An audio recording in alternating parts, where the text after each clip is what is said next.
Good afternoon, fellow Union brothers and sisters. First off, hope everybody had a fantastic spring break. Hope you had the opportunity to rest the mind, the body, get ourselves prepared for this next phase of distance learning. Now, I think by this point, most of us have heard the information that we are dismissed for the rest of the school year now, so students will not be coming back this year. I know that raises a lot of questions about end of the year traditions, about things like cleaning out our classrooms. And so I know there's a lot of questions about that. We don't have the answers for those at the moment. We will in the coming days and weeks, but what we wanted to focus on right now is 7 tips for distance learning from the union perspective. We want to kind of go through these as people are thinking about how they're going to approach this in the coming weeks. So first, we want to look at the use of live video. And if you've seen a few weeks, you see that we have suggested that we not use live video interactions with students until we have more answers around things like liability. We've asked the district to accept full liability for anything that could potentially go wrong with the use of these live videos. They have not fully accepted that yet, and we are in conversations and hoping that they would be willing to accept that if they believe this is a platform we should be using. But also, if you're paying attention to the news, you will see that this is a very hot topic. You see a lot of private companies now are transitioning back from Zoom. You look at things like Elon Musk and SpaceX and other companies as well. But also in our school systems, New York City public schools have also said to stop using Zoom because of the security concerns. We're not confident that this is a secure platform, end-to-end decryption. We are looking at things like malware that gets loaded onto our personal computers as we might be downloading these platforms, and also things like parent consent, right? And do we have the proper parent consent to use platforms such as this? Additionally, in special education, people that are planning on doing IEPs, the Department of Ed has clearly said that those should be HIPAA compliant, and the current Zoom platform is not HIPAA compliant. There are platforms that can be used, but they're a lot more expensive that have the security that's needed.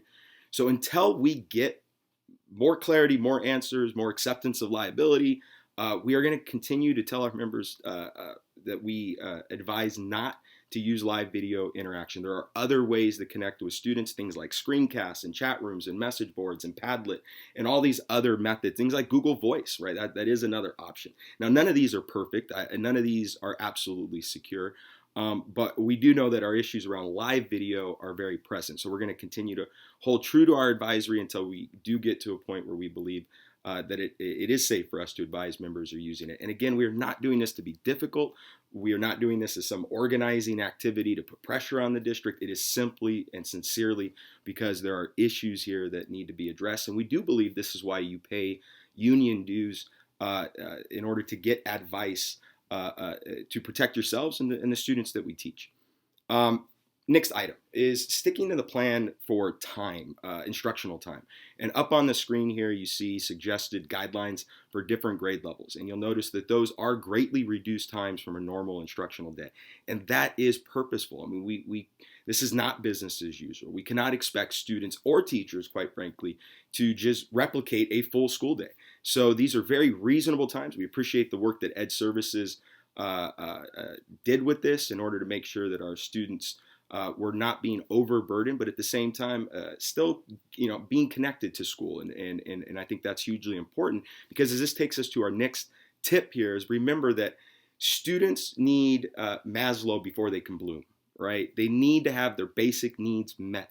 They need to have their physiological needs, their emotional needs met before we can talk about high level instruction. And we do believe this is our key kind of role right here in the next few weeks is just providing that sense of connection and as little bit of normalcy as we can to our students, but understanding that we can't expect to replicate high level instruction that takes place in our classrooms.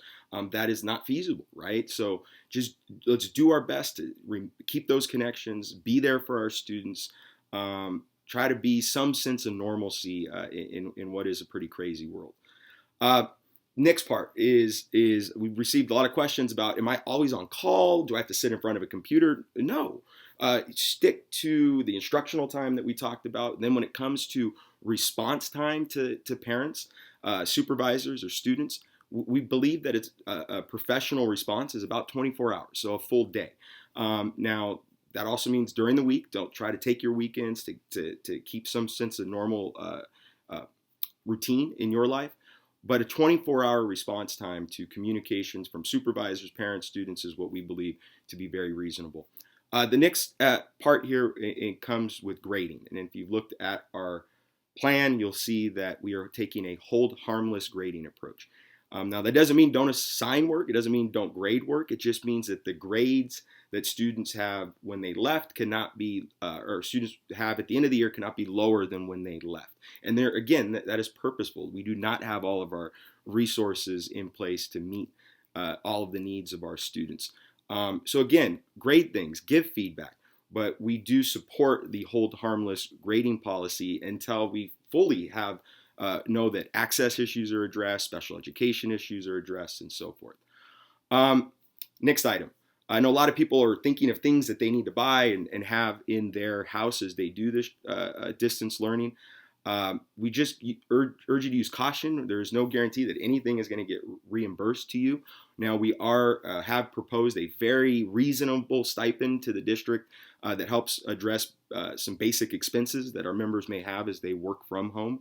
So with $55 million in reserves, we would hope this would not be something that the district would have an issue agreeing to. So we hope to have more information on that. But again, before you're out there purchasing a bunch of apps, and just realize that there's no guarantee that we are going to get reimbursed on that, even though that is something that we are proposing as we work with the district through this distance learning plan. And then finally, this is not business as usual. And anybody who tries to pretend like it is and tries to say that we need to be focused on high-level instruction and a full school day replication and holding students accountable are totally missing the point that this is unprecedented times, and our students and our educators are dealing with unique life issues right now, and we have to take that into account. Also, understand that in these unprecedented times, it's important to keep your health, your sanity. So we are going to keep doing our workout. Our Zoom workouts are going to be Monday, Wednesday, Friday again, morning and afternoon. So I have put the meeting code for those in there. We'll be on social media, out in the email. So there's a lot of different ways where you'll get the code and ways to connect to our daily workout classes. The other thing to be paying attention for is we are going to be trying to do a Netflix movie night on Friday evenings. So pay attention as the week goes on, as we pick a movie and kind of put out the time and a place for us to connect and in this crazy world. So again, thank you all for just their professionalism, the work you're doing. If you have questions, please feel free to reach out to me. My cell phone, 626-833-0105. My email, slohman, LOHMAN @aremembers.org. We're here to serve you. We're here to answer questions. So just stay tuned for more information as we get it, and have a great week.